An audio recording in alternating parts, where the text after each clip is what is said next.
ఇవాళ ఢిల్లీకి వెళ్లనున్నారు. లోక్సభ ఎన్నికల నేపథ్యంలో ఆయన తెలంగాణ కాంగ్రెస్ తుది జాబితాపై కసరత్తు చేస్తున్నారు. ఇప్పటికే 9 స్థానాలకు అభ్యర్థుల ఎంపిక పూర్తయింది. ఇవాళ జరిగే భేటీలో మరో 8 స్థానాలపై తుది ప్రకటన వచ్చే అవకాశాలు కనిపిస్తున్నాయి. హైకమాండ్ ఇప్పటికే దిశానిర్దేశం చేసిన నేపథ్యంలో మెజార్టీ స్థానాలను తెలంగాణ రాష్ట్రంలో గెలుచుకునేందుకు ముఖ్యమంత్రి రేవంత్ రెడ్డి ప్రత్యేకంగా ఫోకస్ పెట్టారు. పార్టీ నేతలకు, శ్రేణులకు టార్గెట్లు సైతం విధిస్తున్నారు.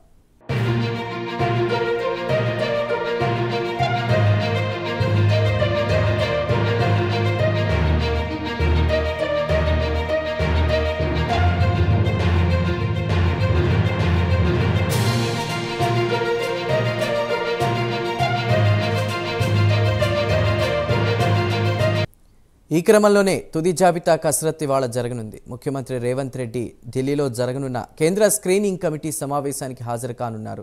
తాను ప్రతిపాదించిన 8 స్థానాల అభ్యర్థుల జాబితా కూడా మరోసారి రేవంత్ రెడ్డి ప్రతిపాదించే అవకాశాలు ఉన్నాయి. ఈ క్రమంలోనే ఉప ముఖ్యమంత్రి బట్టి విక్రమార్క, రెవెన్యూ శాఖ మంత్రి పొంగులేటి శ్రీనివాసరెడ్డి, ఇరిగేషన్ శాఖ మంత్రి ఉత్తమ్ కుమార్ రెడ్డి, రోడ్లు భవనాల శాఖ మంత్రి కోమటిరెడ్డి వెంకటరెడ్డి, కొండా సురేఖ, సీతక్క, జూపాలి కృష్ణారావులతో కూడా చర్చించారు. పూర్తి సమాచారాన్ని మా ప్రతినిధి నాగేంద్ర అందిస్తారు. నాగేంద్ర. Thank you Chandu. ఈ రోజు ఢిల్లీ కేంద్రంగా కాంగ్రెస్ కేంద్ర ఎన్నికల కమిటీ సమావేశం జరగబోతుంది. సమావేశానికి ఈ రోజు తెలంగాణ నుంచి పిసిసి అధ్యక్షులు, అదేవిధంగా సీఎం రేవంత్ రెడ్డితో పాటు మరొక వైపు ఉత్తమ్ కుమార్ రెడ్డి ఈ సమావేశానికి హాజరు కాబోతున్నారు. ఏఐసిసి అధ్యక్షులు ఖర్గే అధ్యక్షతన జరిగేటటువంటి ఈ సమావేశంలో ప్రధానంగా తెలంగాణ రాష్ట్రం నుంచి ఇప్పటి వరకు కూడా 2 విడతల్లో 9 పార్లమెంట్ అభ్యర్థులను ప్రకటించడం జరిగింది. ఇంకా 8 పార్లమెంట్ నియోజకవర్గాలకు సంబంధించి అభ్యర్థుల్ని ప్రకటించాల్సినటువంటి అవసరం ఉంది. ఆ 8 మంది అభ్యర్థులకు సంబంధించినటువంటి అంశంలో ఇప్పటికే రాష్ట్ర నాయకత్వం ఒక కసరత్తు చేయడం జరిగింది. ఇప్పటికే అది కూడా ఏకాభిప్రాయానికి వచ్చినటువంటి నేపథ్యంలో అదే అంశాన్ని ఈ రోజు సమావేశంలో రేవంత్ రెడ్డితో పాటు ఉత్తమ్ కుమార్ రెడ్డి కమిటీకి చెప్పేటటువంటి అవకాశం కనిపిస్తుంది.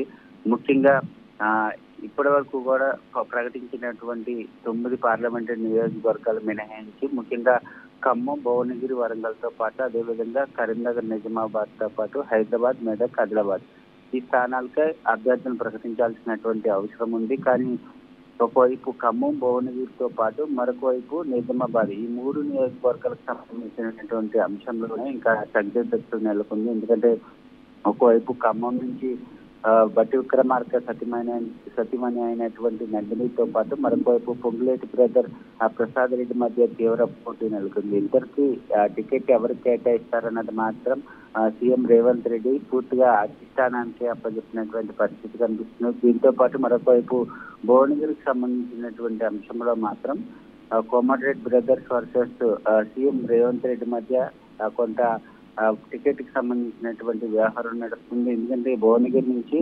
కోమటిరెడ్డి బ్రదర్స్ సంబంధించినటువంటి వ్యక్తి కావాలంటూ కూడా వాళ్ళు పట్టుకున్నటువంటి పరిస్థితి. మరొక వైపు చామల కిరణ్ కుమార్ రెడ్డి కొంత సీఎం రేవంత్ రెడ్డిగా అనుచరుడు, అతనికి సీట్ ఇప్పించాలనేటటువంటి ప్రయత్నాలు సీఎం రేవంత్ రెడ్డి ఉన్నాడు. ఈ ఇద్దరు కాకుండా మరొక బీఆర్ఎస్ నుంచి కాంగ్రెస్ పార్టీలో చేరినటువంటి మాజీ ఎమ్మెల్యే పైలట్ శేఖర్ రెడ్డి సైతం అక్కడ టికెట్ ఆశిస్తున్నారు. ఈ ముగ్గురులో టికెట్ సంబంధించినటువంటి అంశంలో మాత్రం తీవ్ర పోటీ నెలకొన్నటువంటి నేపథ్యంలో ఈ టికెట్ కి సంబంధించి కూడా అధిష్టానానికే సీఎం రేవంత్ రెడ్డి పూర్తి బాధ్యతలు అప్పగించినటువంటి నేపథ్యంలో ప్రస్తుతం దీంతో పాటు మరొక వైపు నిజామాబాద్, అదేవిధంగా కరీంనగర్ తో పాటు మిగిలినట్టు మొత్తం ఓవరాల్ గా 8 పార్లమెంట్ నియోజకవర్గాల అభ్యర్థులకు సంబంధించి రోజు ఫైనల్ అయ్యేటటువంటి అవకాశాలు అయితే కనిపిస్తాయని చెప్పగలరు. Right Nagendra, thank you.